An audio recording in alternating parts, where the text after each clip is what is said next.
Hey interwebs, it's JackitK and welcome for another edition of the Fireside Chat. Mini edition, yay. Just had the live stream a little bit ago, and it's pretty late as is, so I might not even record this all in one sitting, but I'll see what we get through. Since it's a mini, I want to get right to the point though. We got quite a wide variety of news this week, but unfortunately I'm going to have to summarize it in order to keep the episode short. Essentially, we got a lot of new events in the game. We had a one-day event regarding around Nidarian, and we got the second event going on, which should be finishing up by the time it's gone up. Gen 4 has been officially teased with a trailer, and we got more details on Melton and how we're supposed to get it in Pokemon Go. Essentially, it's like people suspected, where you have to connect Pokemon Go to Let's Go, and when you do, it'll give you a chance to catch Melton in Pokemon Go, which you can then transfer over to Let's Go. It seems like Melton's going to be that one exception to the only Gen 1 Pokemon can be transferred to Let's Go that I believe was previously alluded to. In detail, you connect Pokemon Go to the Let's Go game, either your own or your friends, and transfer a Pokemon. When you do, Melton will spawn right around you in the game, and you'll have to wait another period of time, but if you wait long enough and then transfer another Pokemon to Let's Go, more Melton will appear. And that's how it is, long story short. Pokemon Company, maybe even the Pokemon Go site, released a video, just like a short little animation, showing Professor Will and Oak interacting, similar to the first one that goes over this. So I recommend checking that out as well. Now, the big thing I want to focus around is the update that we got most recently.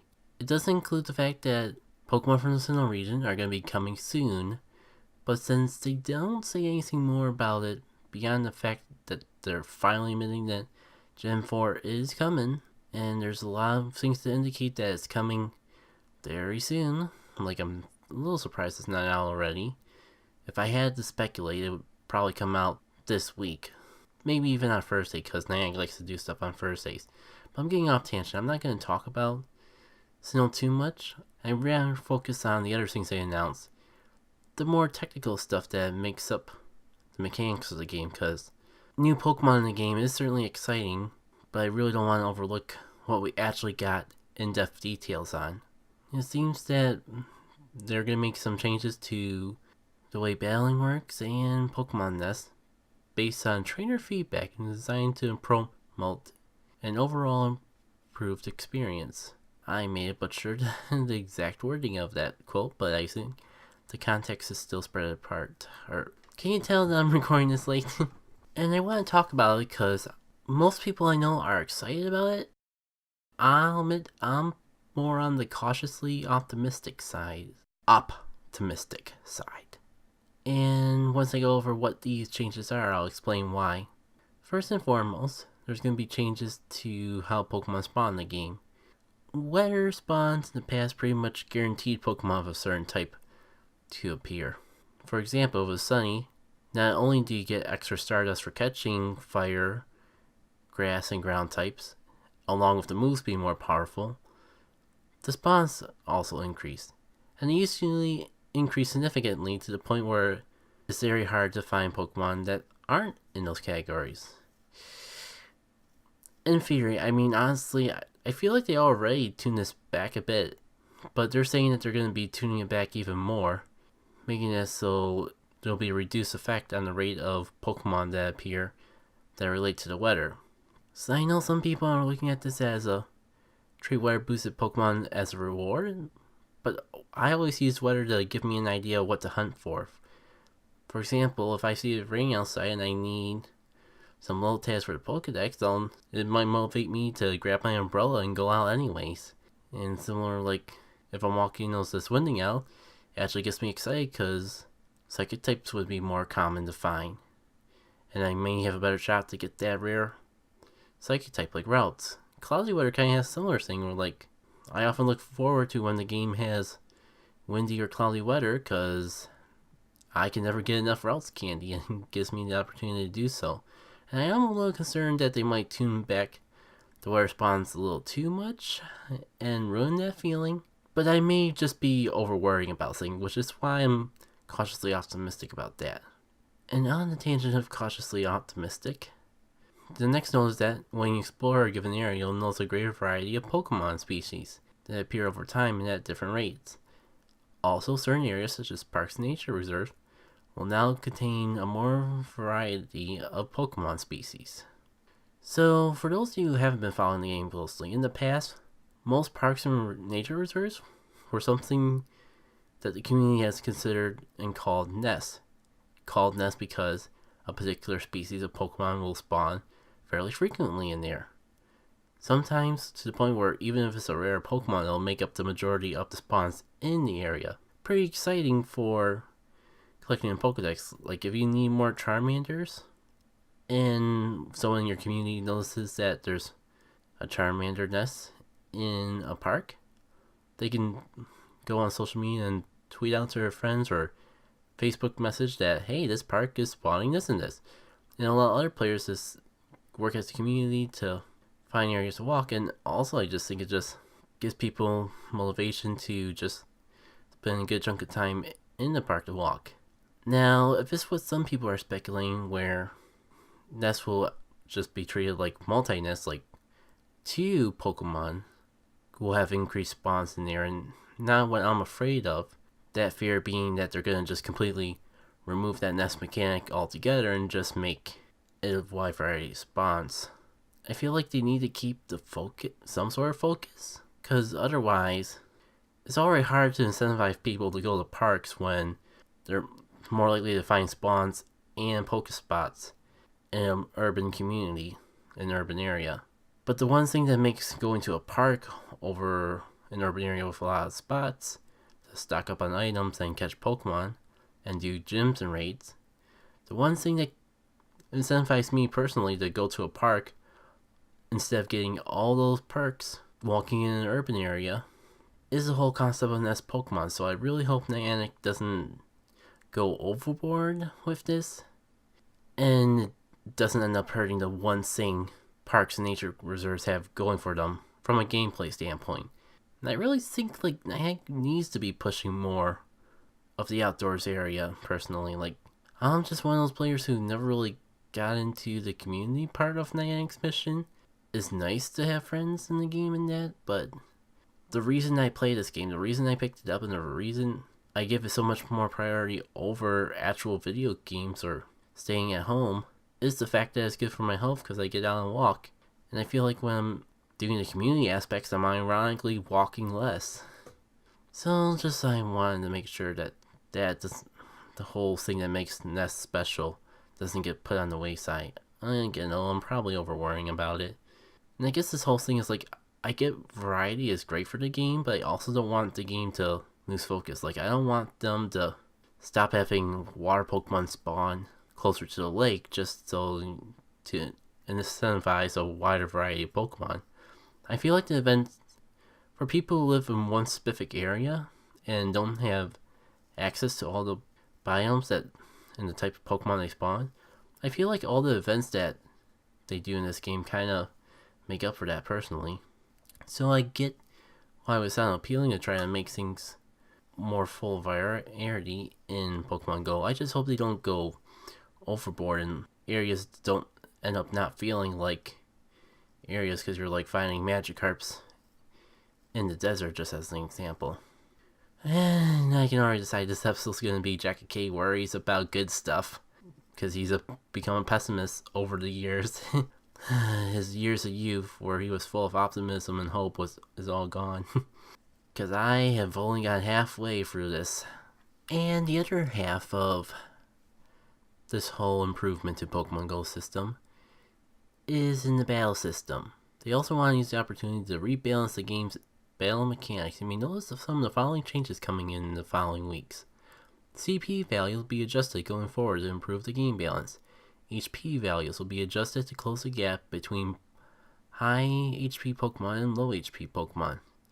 The defense and stamina values will be retroactively rebalanced, allowing highly defensive Pokemon to be valuable in battle outside of outlasting opponents outlasting opponents rather than simply running out the clock. Defense values have also been slightly retroactively reduced for most Pokemon. Changes like this will help narrow the gap between Pokemon with the highest defense stats and other Pokemon.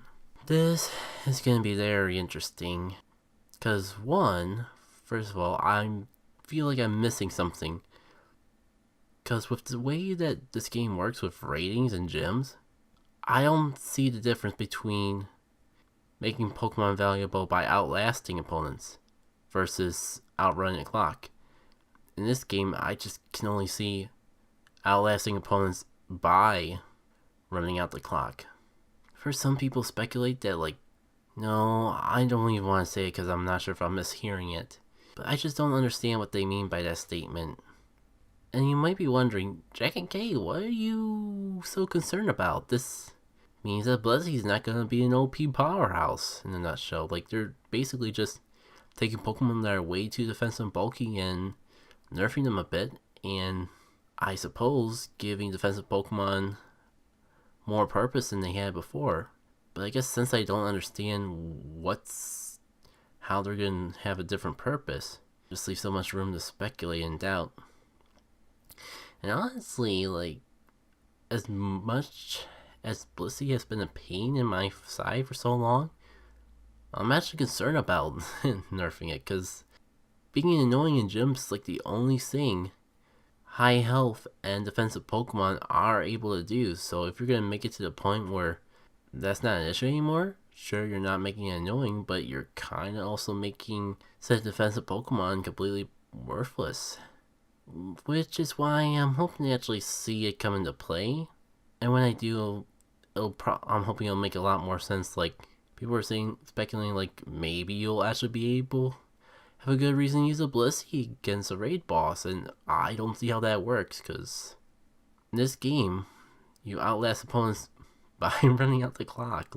Outlasting and running the clock are two words that mean the same thing with the way this game currently works.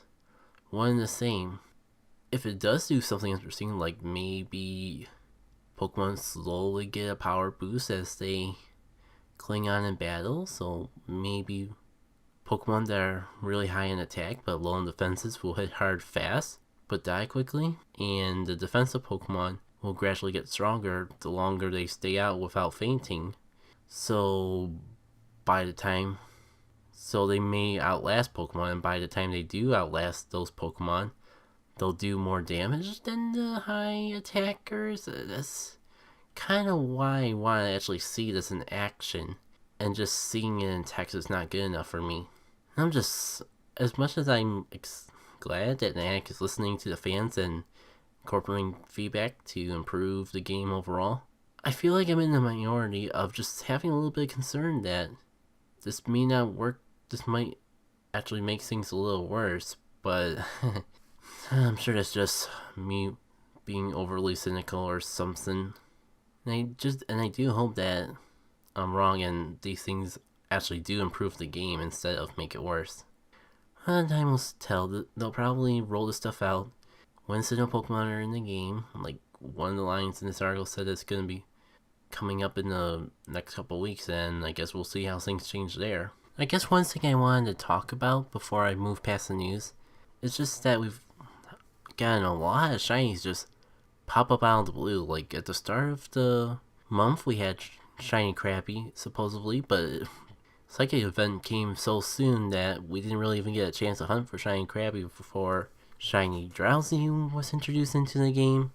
And then we got that Women's Day event where the whole Nidoran female line has Shiny introduced for 2 days before the response went back to normal. And honestly, I feel like Nidorans were maybe a little more rare during those 2 days than they normally are in a while.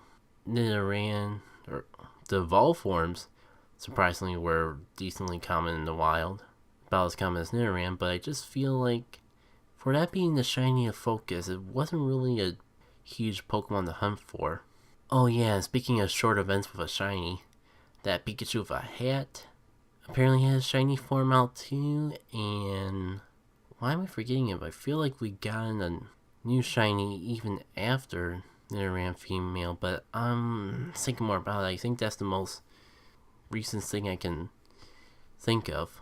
Apologies if I'm forgetting something. That's just how many different Pokemon we've had new shinies forms introduced. I guess I can just scroll real quick. Yeah, I guess that's all the shinies that have been introduced recently. I just got confused because a lot of old shinies have been a lot easier to find with all the events going on. Like during that Women's Day event where I keep mentioning, feminine Pokemon like female Wobbuffet and Luvdisc were also more common, so that was a good time to hunt for shiny Luvdisc. And with the Psychic event, like pretty much any Psychic Pokemon that had shiny before is fair game to try to find again now, like Mewtwo and Meditite. Oh, I was gonna move on, but I almost forgot about one little thing I want to talk about real briefly. And Niantic has an AR mode released for Android.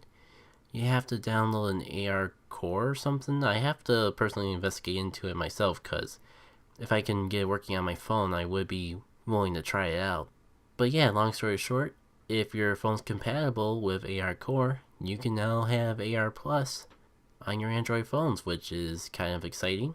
Hopefully it doesn't screw people out of their shinies like the unfortunate tales I've heard in the past.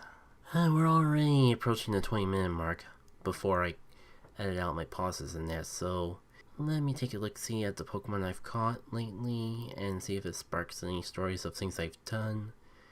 Yeah, I got my research for Suicune again. I'll admit, I've had both good and bad luck with Mewtwo this week. One time I was walking out in the college and there was 2 Mewtwo raised, one right after another. And despite the fact that I kind of took the rest of the evening that I could have spent working on other things to do, I did 2 Mewtwo raids, and that's something I haven't done in a long time.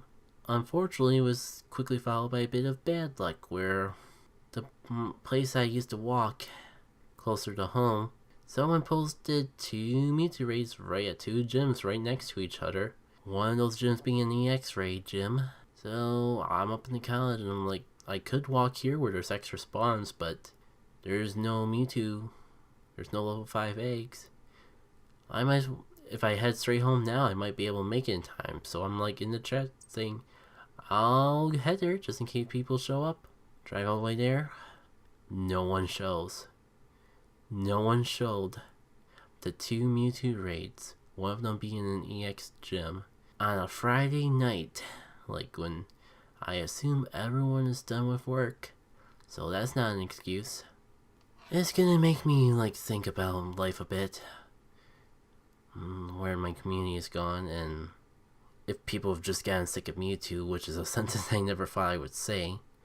It's something that usually happens when a raid revolves around one Pokemon for too long with no gimmick, but I didn't think it would happen with the strongest Pokemon in the game, one where you could always use more candies for, or get a little better IV one, and I get depressed just thinking about it, so I'm gonna move onwards. I've been catching and holding on to every routes I find, because I want to trade them with friends that either hatch alone eggs from people out of state, or get back from trips from out of state and catch spare Pokemon, so I can get 3 candies for each of these routes. And supposedly when Halloween comes around, assuming we are going to get the Halloween event, I could then transfer those traded Pokemon to get 2 candies, like 1 extra candy than I would before. Yeah. And one thing I don't think I mentioned was after the time period that if you had gotten a low on egg that I could hatch a regional, I basically stockpiled on Alolan eggs right before that event ends. So I have 6 Alolan eggs, technically 7, but one of them's about to hatch. And I think one of them I got after the event. Point being, I have a lot of Alolan eggs, and I'm just walking them one by one on my free incubator just to spread out the love of finding something magical inside an Alolan egg. And even if it's just an Alolan Pokemon or something as basic as an Alolan Meowth, I made sure that I only took gifts from people that were from out of state, so that at least gives me something to trade to help someone else get extra candy for a Pokemon they need candy for, and was planning to transfer anyways, while building up my pilot medal in the game. So I got, looks like the best Pregnant Hat Pikachu I got is a female with 13 attack, 14 in its other IVs. when that's out of 15, that's not too bad. And I think that's actually it for Pokemon. I'm starting to get the stuff that I already got in the past. Like, I can't wait for them to announce the Halloween event. I've been holding on to stuff that I've gotten from trades. Like, I got an idea with one of my friends in the local area to basically take turns trading using our special trades to trade a legendary for a Pokemon that gets us 3 candies. That way we'd be, instead of transferring our Pokemon, we're getting the maximum amount of candies out of it. And then afterwards I realized if I wait into the Halloween event, I could get an additional 2 candies for transferring the legendary Pokemon that was traded to me that I probably wouldn't plan on keeping because its IVs only got worse after the trade or something like that. So I'm banking a lot on this Halloween event, I gotta admit. And normally it's not something I would put so much reliance on something happening that hasn't been confirmed, but we've had a Halloween event with double candy every year at Pokemon Go. In fact, Halloween was the first event that we actually got in the game, and they've drastically changed how events work a lot between the first and second year, but Halloween was one event that didn't change. So I feel pretty safe betting that we're going to be getting something similar to what we've gotten in previous years, if not add even more to it than we've gotten in previous years. Am I a fool for thinking that way?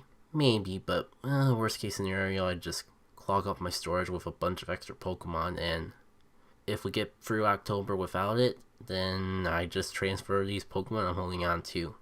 Nothing lost, but I only got more to gain. You know what I say? Yeah, I think that'll do it for a night. I can't believe I can't think of too much to really talk about, but I think I talked about the Psychic event on the last podcast, so it's kind of just more the same. It's good stuff, and honestly, probably by the time I get this out, we'll be getting something new, but I want to make sure I at least record the basis of it tonight so I can make sure I edit it by tomorrow. Worst case scenario, I can just throw a little extra announcement if something does happen. If something gets announced tomorrow morning, I'll go back in and add a footnote or something. I don't mind doing that. Hey interweb, JackitK from the future of one day here. And I did want to add a little something to my experiences because I did go out to walk quite a bit today. The walk itself wasn't too eventful, not really too many raids, but I did manage to find a raid at an EX gym, so I went and did that. And shortly after, EX raids were distributed, which sucks because it was a level 1 raid and I just did it by myself, and there definitely was no way for other people to stack up enough points or whatever black magic you want to consider involved in the EX raid to get enough to actually have the invites go out. So nope, I didn't get an EX raid pass for this time either. Actually would have been kind of convenient because it was the Monday after my birthday, which I took off from work anyways. Well, to play catch up with all the stuff I'd be doing on Saturday and Sunday, but I wouldn't mind like taking maybe a little of Sunday time and putting it towards Monday, like do some work on Sunday instead of going out all day, if it would have gave me the opportunity to get an EX raid pass. But salt. Gotta go get some soap for my salt. I guess soup would work too, because you could just put the salt in there, maybe. No soup in Italiano. Putting salt in soup might make it too salty, but enough of my padding. Back to the present of the past of a day ago. So that'll do it for me for the night. Thank you all for tuning in. Encourage you to check out my stuff on the places to keep up with updates and see other content I do. Yeah, the simplest thing I can say is to go to my website, navigate to the Pokemon Go Fireside Chat section, and it'll tell you all about that. And I have my schedule on the homepage of that site. URL is a little bit complicated, so I'll try to remember to include in the show notes. But I believe if you go to JackitK.wix, spelled W-I-X, site.com/JackitK. That's my site, and that's how you can get more details on my schedule and the various content I do. I believe links to my social media are on that site too, so it's all there. Everyone's here, except Waluigi. Except that meme is kinda dumb because technically Waluigi isn't Smash Ultimate. He's just not playable like you fans have hoped for. Whatever. Good night, everyone.